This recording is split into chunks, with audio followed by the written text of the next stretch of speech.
So we've been recapping our story of building TK Collective. We are calling it Never Easy, Always Good, and this is chapter 2. I am solo today because unfortunately Jose is working on a project for TK Collective that has him away from home and has had him away from home outside of work for about a week now. So here I am, and when we left off last week, we were just heading out to the West Coast on a fundraising visiting family tour before we departed to Guatemala on August 5th.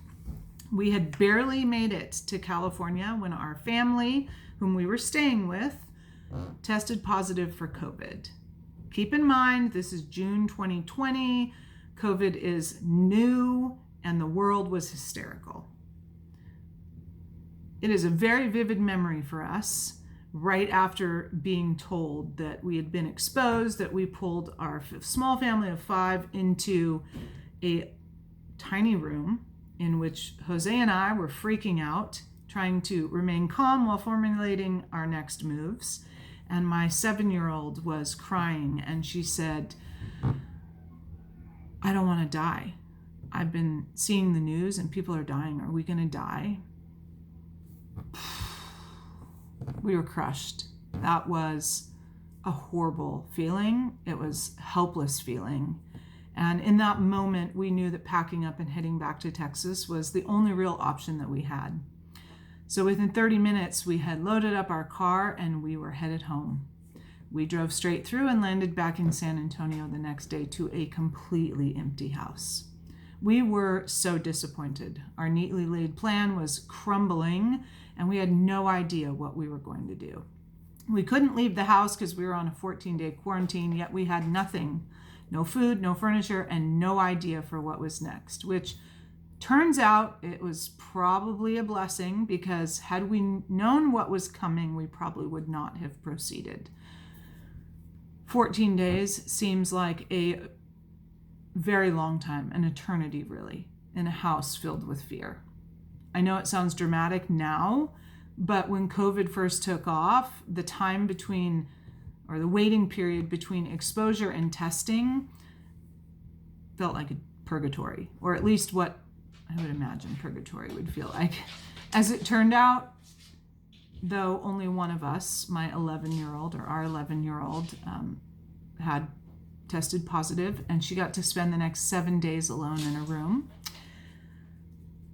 Oh, if that wasn't bad enough, an 11-year-old social butterfly being locked in a room for 7 days. I'm thankful for the people who sent care packages and activities for her to do, because it was a godsend. But if that wasn't bad enough, that same week, our house sale fell through for just, it was what it was. No one's fault, it just happened. And the Guatemalan borders closed and our tickets were canceled. What now? The entire world was going nuts. And with our hands tied and very little certainty about the future, we decided to take our house off the market.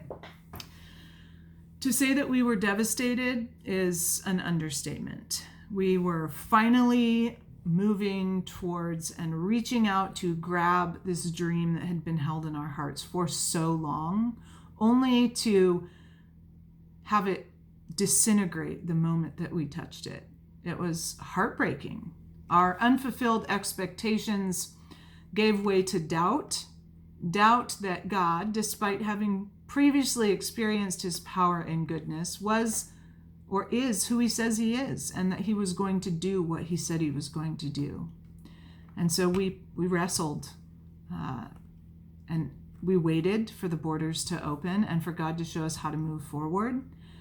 That waiting period felt like forever, because keep in mind, we were in transition, living out of suitcases and on donated furniture. We call this our season of waiting through the waiting. It felt so hard, yet so necessary, because God in his goodness was working on us. He needed time to move and shake some things within our vision, which would come through the kind of refinement that only trials can bring, the kind of trials that bring you to your knees and force you to get real clear with God on your why. Trust that we are not waiting kind of people. Patience is definitely not one of our strong suits, and we surely were not kicking back and relaxing. We were moving and shaking and trying to push this forward in our own power. So thinking that for sure we would be able to depart by the start of the year, we left our girls enrolled in school in Guatemala. And by mid-August, they had started virtually along with the rest of the nation. So earlier in the summer, we had enrolled them in an international mission school in Guatemala. And so they began that. And while they were working from home, we dove headfirst into remodeling our house so that we could rent it out when we left. This way giving us some type of safety net in case we needed to return back to our house again. And we also used that time to begin to refocus our efforts on building up our funding, to no avail. As the year came to a close and we realized that we would not be able to leave as we anticipated, uncertain about the future, donors were hard-pressed to commit, and our funding, it just wasn't there. The borders remained closed, and even in the late fall when they reopened, Guatemala was on a very stringent lockdown that would have made our work there pretty much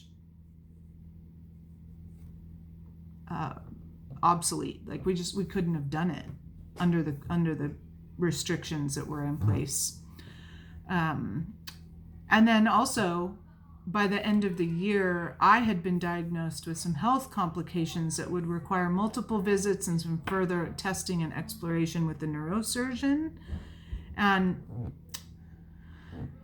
we were frustrated, we were tired, we were longing for some stability, we were just spent. We had, with disappointment around every single turn, we just didn't know if we had it in us to keep going. And so we took the holidays and spent them in Oregon with our family, resting, relaxing, reevaluating, and we came home defeated. It wouldn't be the whole truth if we didn't tell you that these were some really dark times, likened to the dark night of the soul, if you know anything about that. Our hearts were sick, and it was really difficult to see clearly through all the disappointment. Our pastor recently said that growth comes through pain, and looking back on that time, it was a really defining time in not only our faith journey, but in solidifying our resolve for what was to come. And that you will have to stay tuned for next week in part 3.